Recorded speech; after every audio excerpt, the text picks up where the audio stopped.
Welcome to Paper Trails, a podcast by Albemarle Paper about restaurants, industry news, and entrepreneurship. Hosted by Nick Kalogeromitros. Each episode features insights from industry leaders, business owners, and experts sharing what it takes to grow and succeed. What's going on, guys? How are you? And welcome back to the Paper Trails podcast. I'm your host, Nick Kalogeromitros, and we are in Season 5, Episode 1. I have my new friend, Chef Darius Johnson. Just got acquainted through a mutual friend, and I'm excited to tell your story and your background and how you got into culinary. And so I'm super pumped to have Chef on the podcast and tell his kind of background. And then he's going to be starting a restaurant here pretty soon, and so be on the lookout for that. But if this is your first time, checking out the Paper Trails podcast, check us out: YouTube, Spotify, Apple Podcast. Subscribe, share. We love telling restaurateurs, people, just even high-level, successful individuals' story, their background, their come up, and how they became where they are and where they're going. And so I really enjoy that. I really tell the story, the come up. And so I think a lot of times people see, kind of the result of all the hard work, but they don't see the process. And Darius is in the process. Absolutely. He's building out your first restaurant? First restaurant, yes, sir. First restaurant. So you're going from catering private chef to brick and mortar first store. So yes, we're excited to hear about that. But yes, Chef, tell us a little bit about you. Where are you from? Your come up. We'll start there. Where are you from originally? Originally from Bamberg, South Carolina, small country town. Didn't have a lot of resources growing up, man. So those are my roots. Bamberg, South Carolina. Started off as like a dish boy. I was just to watch the dishes. How old were you first job? I was in 10th grade, so I'll say 15. I was 15, got my first opportunity. Didn't really think much about cooking back then, but every now and then I would just, I would get asked to do small things around the kitchen outside of, washing the dishes. Okay. And it just grew some curiosity over time. Obviously, growing up in a small country town, it's like Southern comfort food, so, candy yams, this good eating though, mac and cheese, fried chicken, etc. And just had some opportunities to, start working for my uncle. I call him Uncle Pam, but he's a small business owner where we're from, Bamberg, down in Bamberg. It's called B&B Meats.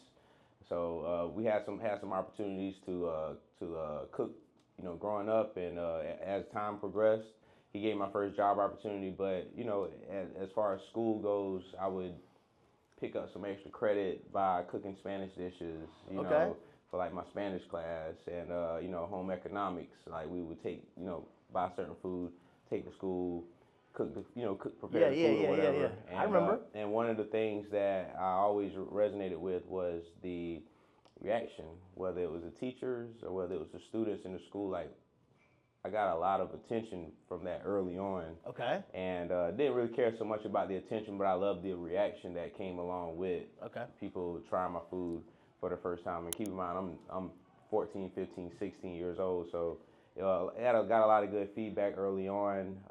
Now, quick question. Was your mom a big cook? Was your grandma a big cook? Give me the dynamic a little bit about, obviously your first job, washing dishes, it sounds like it was just a job. Like it wasn't like you had an interest in culinary. It was just, hey, I want some money, I'm getting a job, right? Right. Okay. So how did your parents, give me the family dynamic as far as cooking? Well, the irony is I didn't have that growing up. Obviously my dad, he cooked more than my mom. Okay. Ironically. So he was like my role model growing up. So I always knew I want to grow up and cook for my wife as well. You know what I'm saying? But I didn't. Interesting dynamic. Yeah, it is. I like that. My dad, he knew his way around the kitchen. And he also taught us how to grow crops growing up. Grow our own vegetables, grow our own fruit. Like how old? Like you were like a kid? Literally 5, 6 years old. Like I literally was doing growing tomatoes and growing tomatoes, growing corn, growing snap peas. I still have a peach tree that I grew at 12 years old, and it's still alive today. What?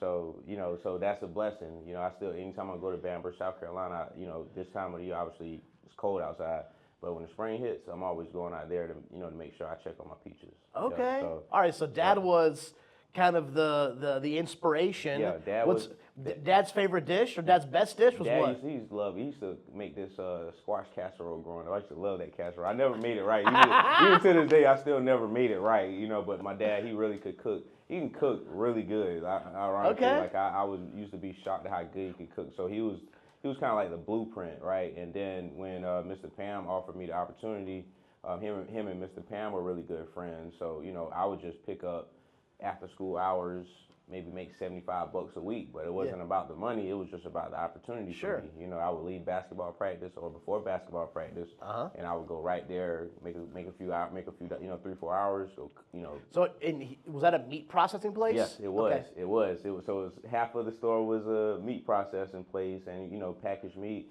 And the other side was like a little country little restaurant, you know, and that's how I would make my little weekend money. Okay. And honestly, that's how I paid myself to get through high school. Okay. Honestly, senior stuff, all that, you know, senior pictures, all those things. So and it was just a great opportunity. So my dad was the blueprint for a lot of the things that I do, you know, that I do now. But any big lessons you learned from that first job, as far as restaurant, as far as the importance of every position or cleanliness? Is there anything, knife skills? Is there anything that you learned there that you're like, you know what, I wasn't expecting that. I was here just to have a little cash in high school, but you're like, you know what, here's 2 things that I learned from, you know, the 3-4 years that I worked there. I didn't digest a lot. Honestly, I didn't digest a lot outside of understanding what, you know, being a small business owner entailed. Okay. You know, and I would, you know, every now and then I would run the cash register. So, you know, it's like I didn't know nothing about managing money, but, you know, that was one of the things, probably one of the things I did learn. And having a small understanding of what food costs look like, packaging and processing look like, you know. Okay. So when it comes to those things, those are a lot of the micro lessons that I digested early on. I used to like grill a big deer. You know, we would split the deer open and throw it on the grill. Okay. So, you know, it's small things like that I still can picture it in my head, just waking up on Saturday morning and walking to work. And that would always be one of the things. You could smell it blocks down the road that you knew Mr. Pam was there cooking that deer. Okay. Or, you know, whatever. But didn't digest a lot of lessons early on because, you know, but I would always look over my shoulder and look at those older ladies and, you know, they'll say, you know, my nickname was Bubba growing up, so they would say, you know, Bubba, I'm about to go step out and go take a smoke break, or I'm about to go do X, Y, and Z. Can you pull this mac and cheese out in 20 minutes? You know, and I'm like, well, it's been there 20 minutes already. So this dish probably take about 45 minutes to make. And think about fried chicken, right? I didn't know what done fried chicken looked like, but we're gonna drop this chicken. I want you to pull this chicken in 15 minutes, you know? So it's like, okay, cool, a batch of chicken. So, you know, so there were lessons that were being taught growing up, you know what I'm saying? But it was more like reflecting later, like, okay, interesting. Right, all you know, right. So those were the things that I digested really early, and, you know, it just led me really far. You know, for years I cooked Southern comfort food, and I got bored.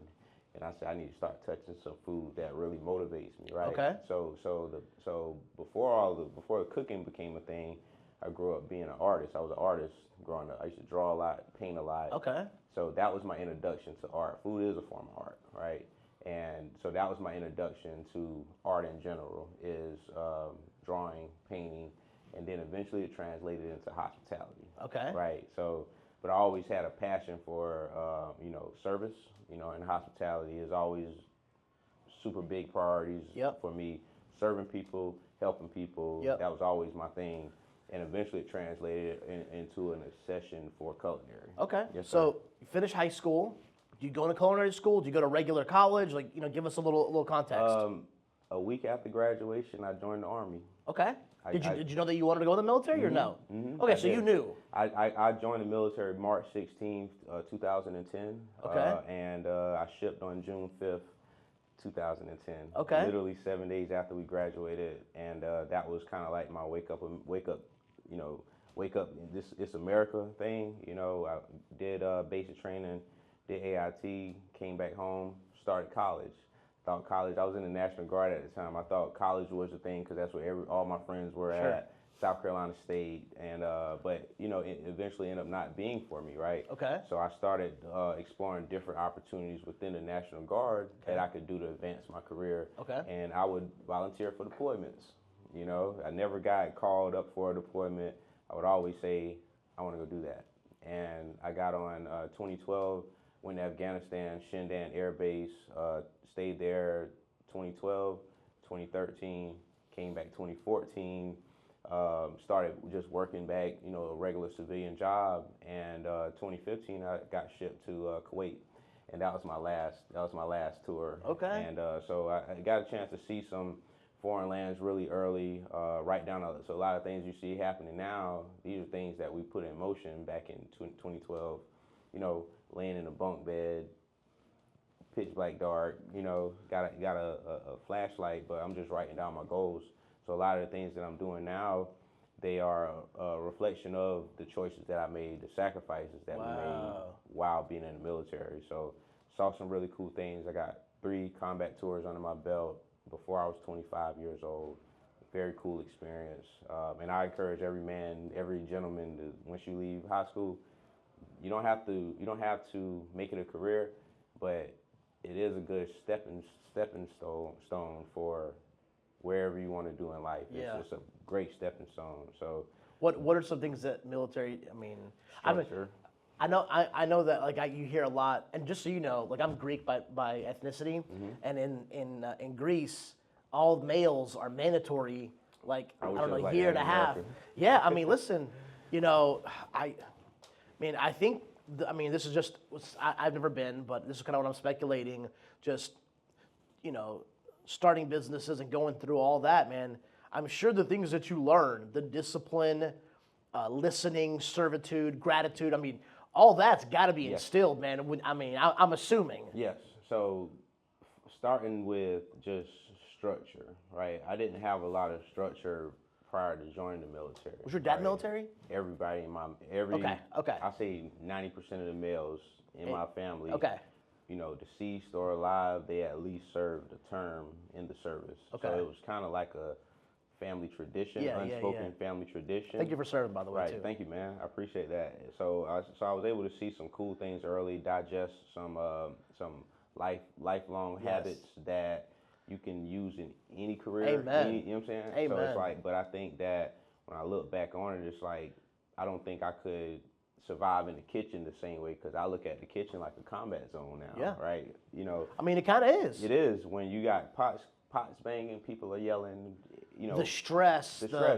And it's that is when I'm my most alive. Yeah. Right. That's when I'm my most alive. And I had an opportunity when I first moved here. We'll get into that as well, where I started working at Dean's Italian Steakhouse right here uptown. I've been once. Chef Oscar has been very instrumental in my growth and kind of advancing me, and just somebody that I could look at, monument certain things and just duplicate certain things that I watched him do in the kitchen, and just one of those leaders that I always aspired to be like. So love that. I always looked at those rush hours when things are happening. It's everybody else is stressed, but man, I'm alive. Listen, man, I've never done kind of fine dining like that, but even my dad's restaurants, man, it is an organized chaos. Yes. It is a dance. Organized chaos. It's a great way. That's a great way to describe it. Organized chaos. Yes. And as long as your mise en place, everything is where it needs to be at. Yeah, you're good. You're good. And a quote from Kobe. I would look at Kobe and look at interviews with Kobe where he would talk about how he walked in. He didn't fear anything because he did everything he could to prepare. Yeah. Right. And as long as you prepare. Yep. It's whatever. 100%. So those are, it's so many small things, but the military taught me discipline, structure, and just how to operate, and people won't see you sweat, even if just keeping a calm nervous system in the midst of chaos. It's like a duck on water.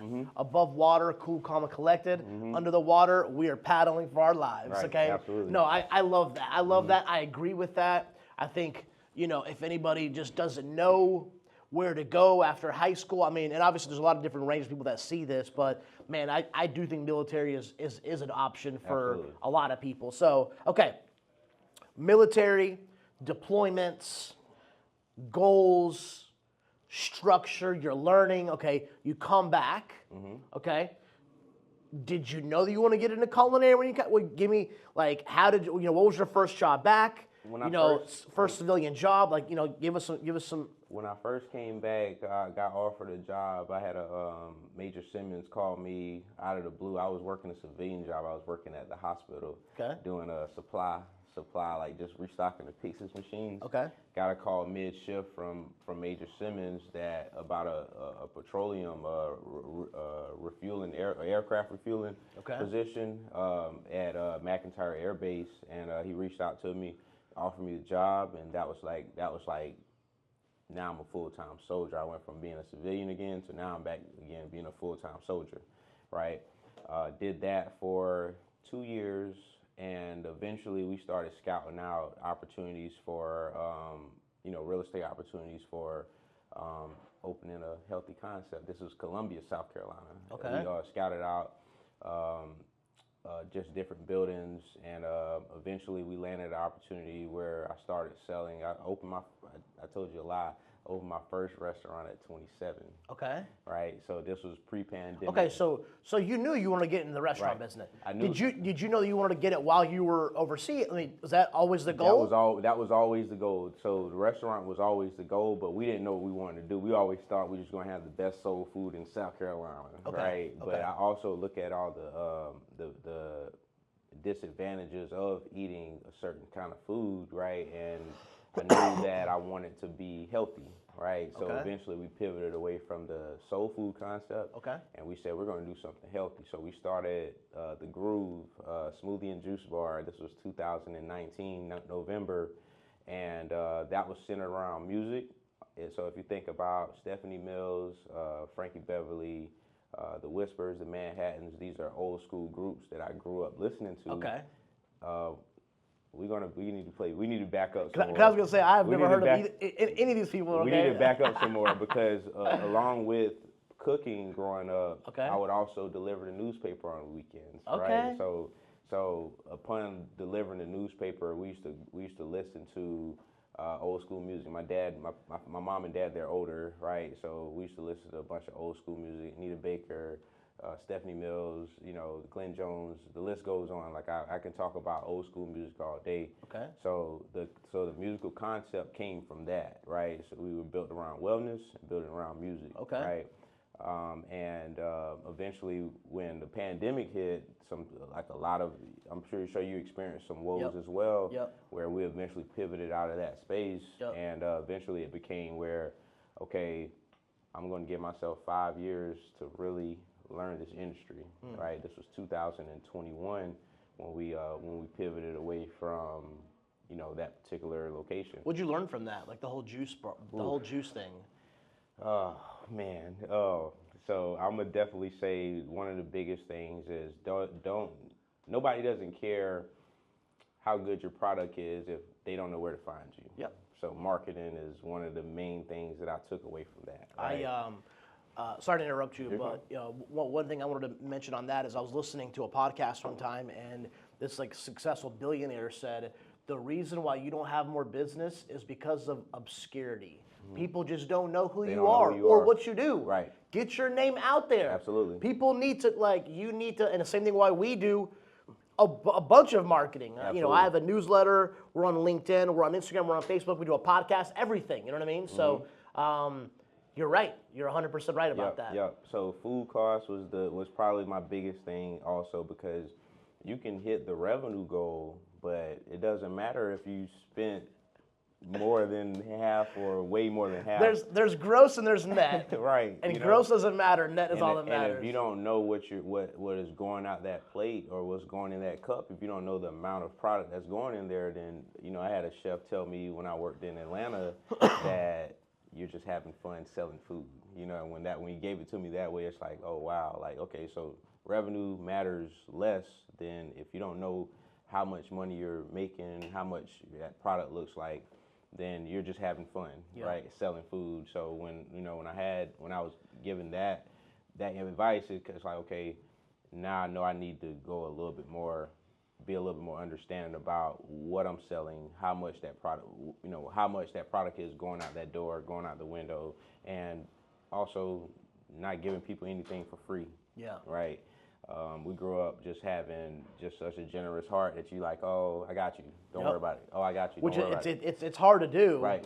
But and this is the weird thing, Chef, and I wanted to just interject this real fast. And it's interesting how your friends and family are the ones that always want you to hook them up. Yep. The reality is, your friends and family should be the ones paying extra. Absolutely. Because they're trying to help you out, get you off the ground. There you go. Right? There you go. Absolutely. Interesting concept, no, but no one understands that. Nobody gets that, but it's the absolute truth. And but there's so many lessons that I learned. But it's like I knew when we pivoted away from the restaurant, I gave myself 5 years to understand what the perfect line cook looked like, what the perfect manager looked like. I love that. And adopting every great habit that I could from every manager that I worked for. I love that.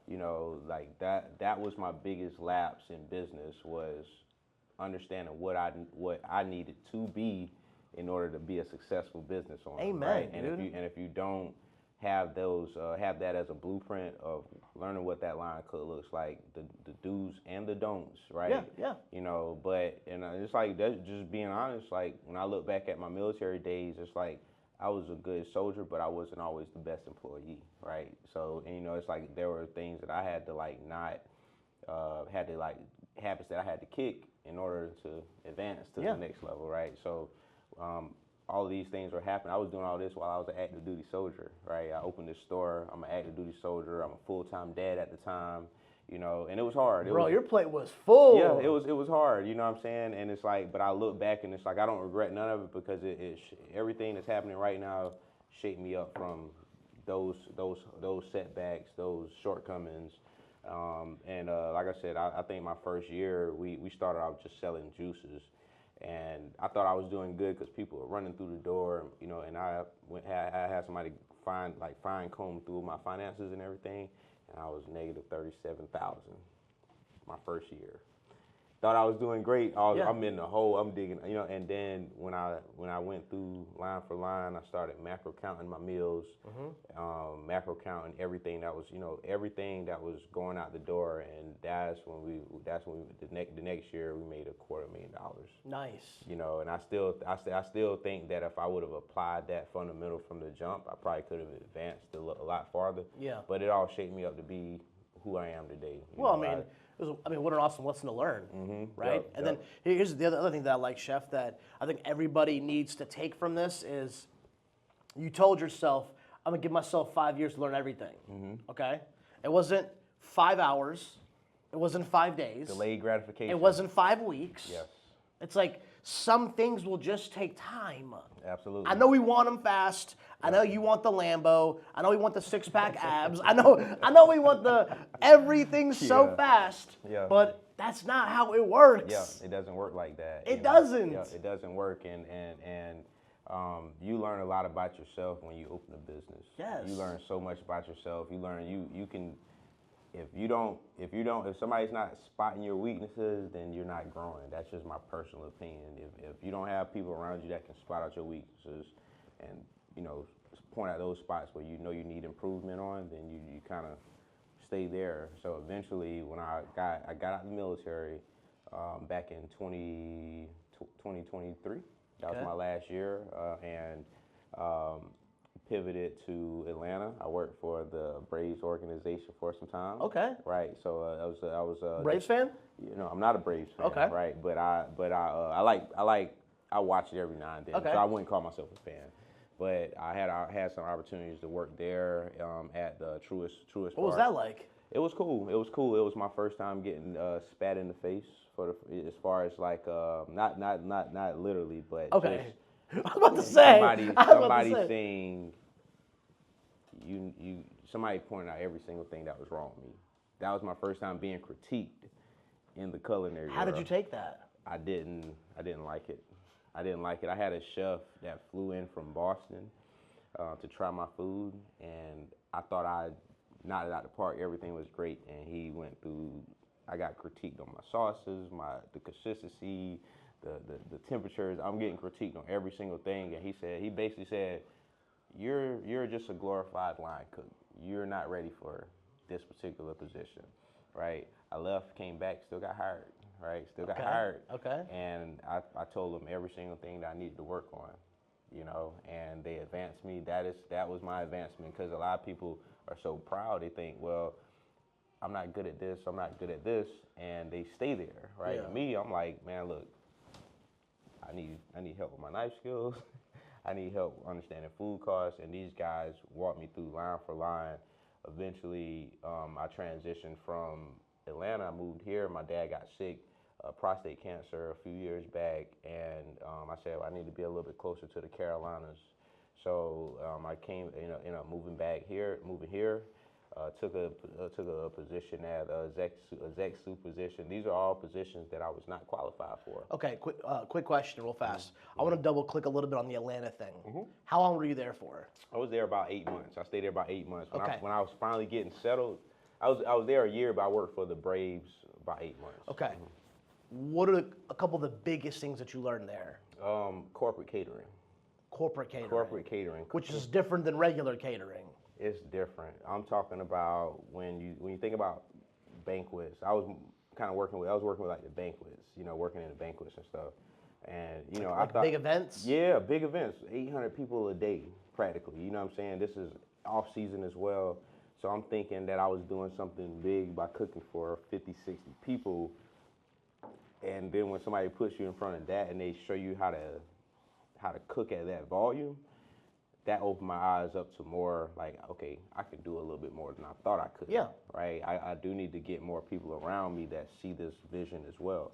So my biggest takeaway from Atlanta was understanding what the corporate catering looks like. Which, you know what I'm saying? Just so people know, there's a lot of facets to cooking and culinary. Yes. You can have a family-owned business. You can get into a big franchise. You could do small catering. I mean, I had a good friend of mine who worked at the Whitewater Center for a year, 2 years, didn't love it, but he said the experience was so good because he learned how to cook at scale in those levels. Yes. And now he's the chef over at the Ballantyne Hotel. Yes. And so he just, two different dynamics, but he learned so much because of the different, you know what I mean? One is totally different. Whitewater Center is not Ballantyne Hotel. It's not the same at all. And but Atlanta was pivotal in my growth in means of understanding high volume from 800 to 1,200 people a day. And those were probably some of my longest days in the kitchen. Oh. You get there 5 in the morning, you thinking, oh, I'm gonna take a break, whatever. I'm nibbling throughout the day. My feet are sore, but that propelled me. And we talk about the come up. That was before I could afford to really do what I wanted to do. And before I officially took that job there, I would just commute from South Carolina there, and I'm just like, oh man, I got $200. I got to make this work, and you're looking at the peak of inflation with food and everything. So it's like, I'm not buying a hotel room. I'm gonna lay this seat back. I'm gonna cut the heat on in this car, and I'm gonna sleep in this car. I'm gonna go to the gym. So you were grinding. I'm gonna go to the gym. I'm gonna wash at the gym, right? These are all real stories, right? So it's like I would just pull my car up at a truck stop or whatever, let the seat back. It's like, yeah, I could go spend X, Y, and Z, but I wasn't drinking. I wasn't doing none of that. I was just letting the seat back in the car, go get some Burger King or something quick. You know what I'm saying? And I just eat whatever I could at the time. So that's a part of the come up, man. And this is recent. This is 3 years ago. This isn't like 20 years ago. This is 3 years. This is a handful of years ago. It's 3 years ago. So I look back and I don't regret none of it because it all propelled me and just motivated me. So anytime I go through a rough patch, I always think about letting that seat back in Atlanta. And my car had the check engine lights on. I know I got some things I got to figure out with that. Bro. I got things I got to figure out with that, but I'm here because I know food brought me to this opportunity, and eventually I ended up transitioning back to the Carolinas, and now I'm here in Charlotte, man. I got offered the opportunity before I left there. I got offered the opportunity here at Dean's, and I came back, started working at Dean's, and stayed with my sister for a little while here. And then eventually I just got my own place, built myself back up. Yep. Got my own place, and Dean's didn't work out. I didn't love the leadership there, overall. Not Chef Oscar. Chef Oscar was great, but the other guys there were just. I don't like working in kitchens where it's a bunch of ego and stuff. It's just not for me.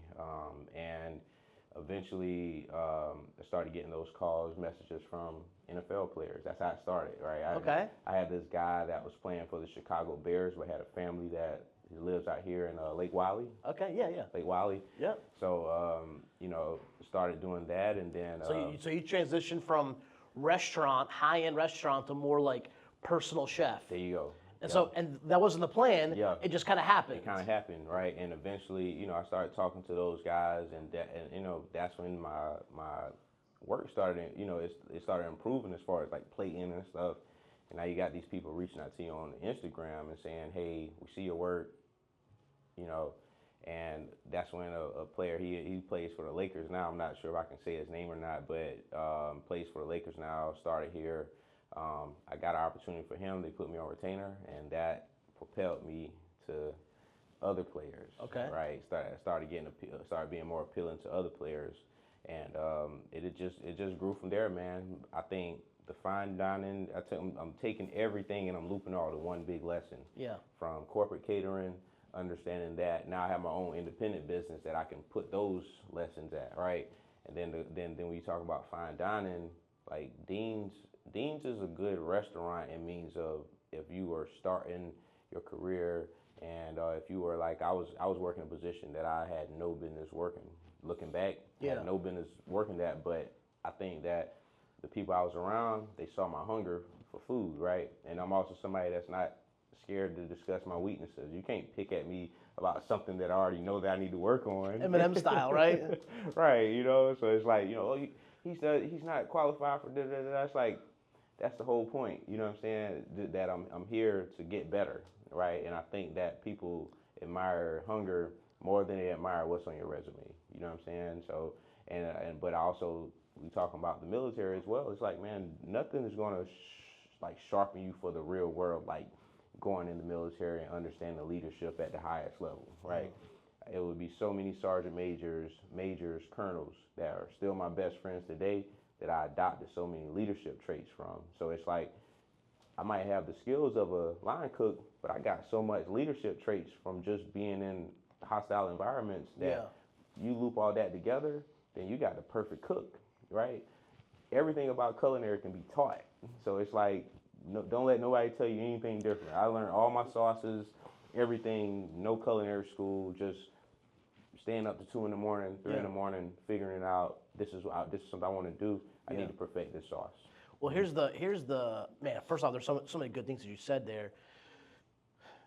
There's skill sets that people can learn. Okay, so there's natural talent that you're just God given, right? Mm-hmm. Like I'm not playing in the NBA. Right. I don't care how it's just not happening. Right. I don't have the talent. Right. Okay, but there's certain skill sets like you talked about. Now you marry certain skill sets with the right attitude, and you can replace the attitude with leadership, with whatever the proper mentors that are going to instill that stuff in you. You can go a long way. You can go a long way, especially if, and this is a lesson for all of us, especially if you don't have the ego, the status, the bravado. It's like, listen, dude. Right. Like, I heard a long time ago, you can feed your family or you can feed your ego, but you can't feed both. That's the right? That's the absolute truth. That's the absolute truth. So let's tone it down. Let's learn a couple things from big time chef from Boston coming down to Atlanta. Pointing a couple things. You know what? Maybe there's some truth to what he's saying. Right. Yeah. Maybe I do need to learn a couple things. I had to go look in the mirror that night, and I was like, I don't know if this is something I need to be doing, but it's like the fact that I got that uncomfortable, and I'm not somebody that's afraid to be told about myself. Right now, that was the Good first. For you. That was the first time. It was like, wow. I thought I was good. And it's not easy. Right. It's not easy to do that. Someone pointing out your flaws. Yeah, that was tough. That was really tough. I felt small in the moment, right? And I went to my car that night. I went to the gym. I left at work that day, feet sore. You remember, don't you? Yeah, I remember everything. I went to the gym, went to Planet Fitness, right up the street.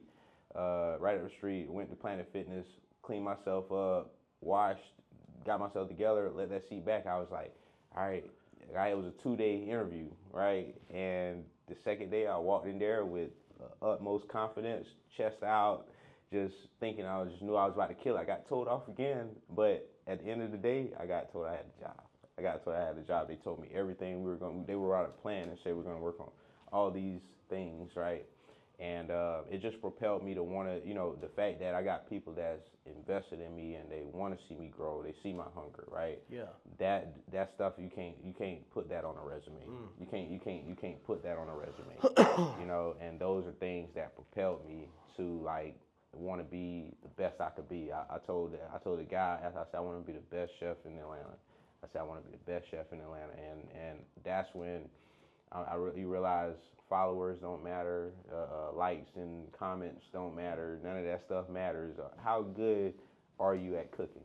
Are you good at communicating with people? Do people trust you in the kitchen? Those are things that matter, right? Yeah. And those are the skills that I think that you need to adopt. Any chef should be, looking to adopt. That if you're looking to grow out of like just being on Instagram or just being, a line cook, right? Adopt those skills and you have a bulletproof career where people always willing to trust you, right? And you're not gonna always get it right, because even at Dean's, like, there was so many days where I just didn't get it right, and I would have to take a step back and I would have to look at other people that were more skilled than me, right? But I've never been good at sitting in rooms where I'm the best in the room, Yeah. right? Because up to that point, I was the best in every room that I went. At least I felt like I was. At least I was the best in all those rooms. And I go in these rooms, I'm the smallest person. Oh, that's like a garden for me, just to grow. Yeah. I get something from you. I get something from you, and you. Like, Yeah. oh, this is great. You know what I'm saying? So that is what kind of advanced me in the culinary space, right? And eventually, I just became obsessed with plating, right? So now I'm just back to understanding art. Right, Which is your background anyway. Right, I love art, right, and I love service. So now that I'm able to put that on the plate, people fall in love with what they see first, right? Yeah. So when I fell out of love with cooking because it didn't feel like art anymore, right? And I got back to understanding that okay, yeah, this is a business, but you don't have to choose which one, right? You can still love your art and you can still learn how to love being a businessman as well. What are some things, Chef, that you learned from just being a personal chef? Anything that you learn about these professional athletes, their regiment, their discipline?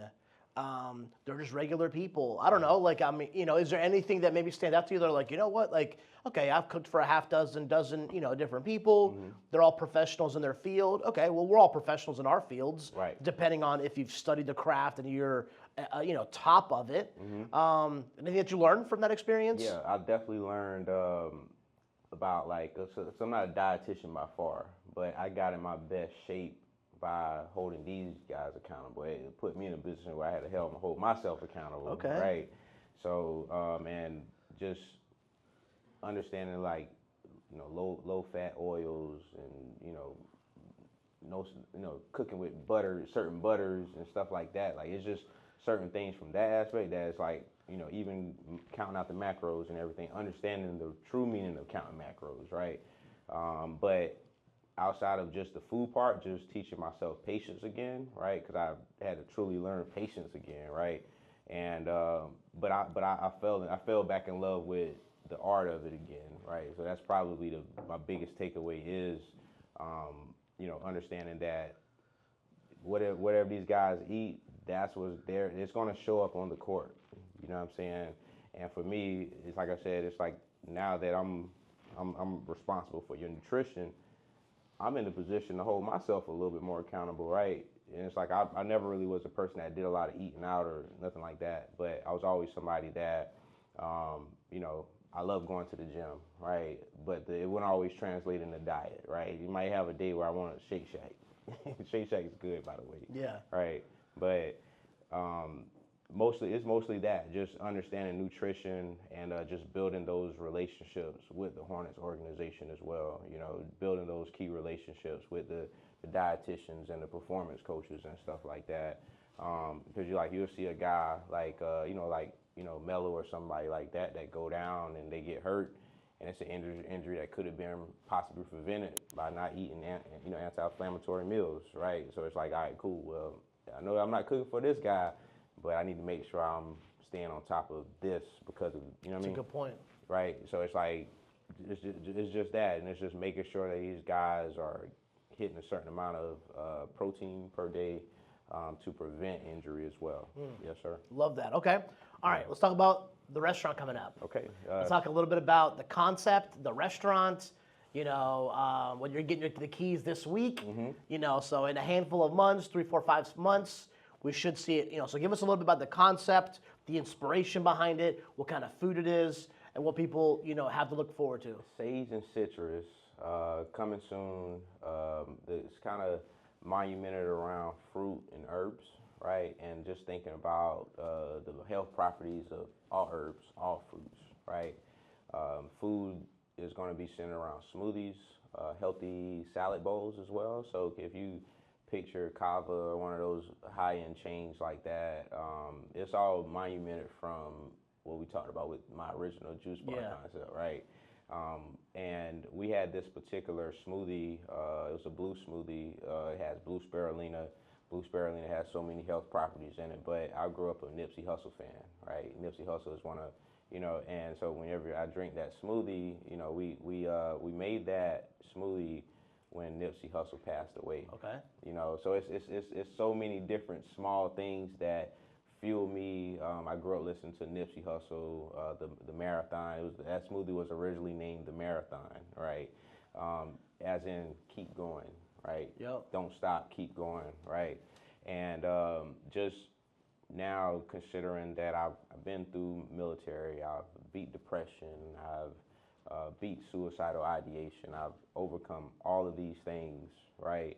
And my body is a result of those things, right? I beat a lot of odds by just going in the gym, making sure my nutrition is tight, right? And but the restaurant is coming soon. I can't wait to talk more about it. All healthy foods, cold pressed juices, everything's made organically.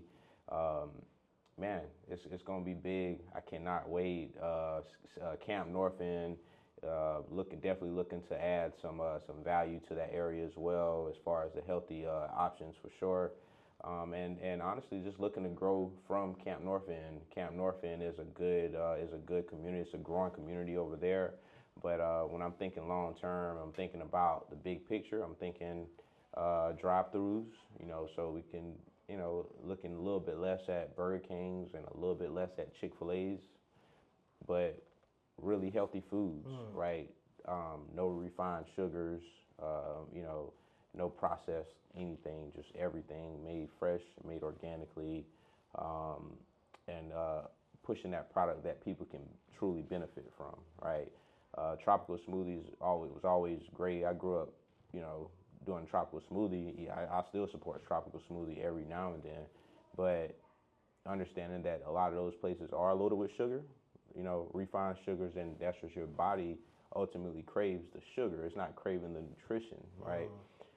So understanding that, that's another thing that's fueling me to, with the shift of the world, everything that's happening in the world right now, especially since COVID happened, and that was when we really pushed sea moss and moringa, and just different health properties, just different supplements that have so many health properties that the human body can benefit from, So I can't wait to talk more about it, man. It's gonna be big.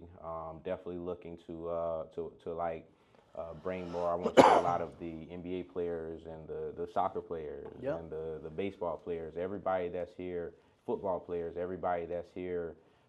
Definitely want to see a lot of those athletes come and support for sure. Might even be looking at some franchise opportunities, God willing, man. So definitely looking forward to that as well. Looking to grow this concept, looking for airport visibility, and ballpark visibility as well. You know, Okay. you think about those these arenas, whether it's the Hornets or whether it's the Panthers as well.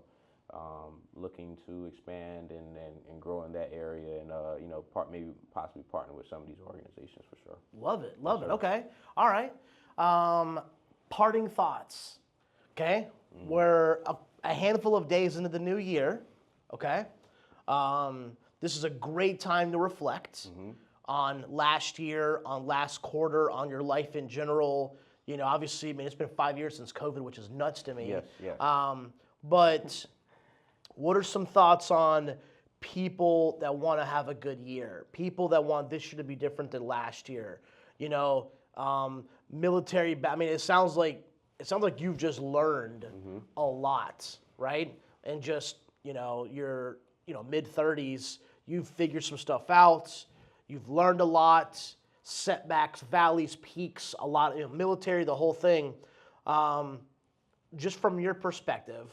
From the things that you've learned, give people 1 tip, 2 tips on things that they can do to make sure this year's better than last year. Well, if you're in the restaurant space, if you're in the culinary space, definitely understand what your food costs are. Like, that's probably the biggest thing, especially with everything happening with inflation and everything, and you know, having the certain type of people around you that can you know, identify those things as well. That's extremely key. As far as like people that are looking to start anything, whether it's in the restaurant space, the goal for me is always starting, right? And I think about when, you know, a lot of people say they're going to do things, a lot of people talk about doing things, but it's always that gap between the talk and the action, right? That a lot of people, it's always that lapse, you know, where it's like you just start. A lot of times, you know, it's really just about starting. You start, and God sends you the aid as you go. You know, sometimes you have to just take the leap. And for me, somebody that's not afraid to fail, not afraid to fall on my face, I'm going to always get back up and try it again. Yeah. You know, there's so many people that will fall and they never get back up. You know, they fail and they think, oh, it's the end of the world, right? When I think about when I first opened my first juice bar, I was 27 years old. I didn't have a whole lot of knowledge, but I had a different type of hunger, you know, to learn food, to learn and to push a wellness product that people could benefit from, you know. And so since that day, since the day I closed those doors, I wake up every day with a certain type of hunger, you know. It hasn't been a day since 2021 where I'm just like, I wake up every single day, I'm like, I got to get this going. I got to get this going. I love that. And not rushing it, but moving with a sense of urgency. You know, a lot of people don't move with urgency, so I'm definitely encouraging people to move with urgency. Write your goals down. You know, if you have fitness goals, write them down. You know, if you have, you know, business goals, if you have things you need to do to sharpen your business acumen, write them down. You know, write them down. And none of us are ever going to be perfect in no capacity. But, you know, you always will be honored if, you know, I wake up every day to strive to be a little bit better than I was the day before, you know. So yep. It's so important to just start, and a lot of times God sends you the aid as you take your step, as you take your daily stride. You know, just start. A lot of times just literally just begins with just starting, and you just get, you know, it's like a rites of passage, right? Even if you mess up, sometimes it's the rites of passage to the next phase, right? And so it's just so many things that I learned by just starting, you know? Listen, the biggest gap is between knowing and doing. Right, absolutely. The biggest gap. Mm-hmm. And so, well, you know, Darius, I don't know if I'm gonna, you know, I don't know exactly what to do. Okay, neither do we. Right. Right? Like, there's a lot of things we didn't know before we started, but you learn along the way. Yeah. And believe it or not, here's the funny thing is now, you know, having the paper company for 16 years and having restaurants that have, you know, 9, 10, 15 locations, bro, these guys are still figuring it out. Absolutely. And you got 10 locations, and I'm like, okay, you know what? Yep. This whole thing is a learning process. Absolutely. Like, you don't arrive, you will continue to learn no matter where you're at. Yep. And so I fully agree with everything you just said. Yes, sir. You know, sense of urgency, just take action. Don't be scared. I love that. So, what an awesome launch to season 5. Chef Darius Johnson coming up, Sage and Citrus. Sage and Citrus. In the next, probably second quarter of this year, Camp North End. Be on the lookout. Super pumped to have him on, beginning of 2026. Happy New Year to all you guys. I'm excited about this year, and I hope you guys have an incredible rest of your day and a week, and we'll see you guys in the next episode. Thank you, guys.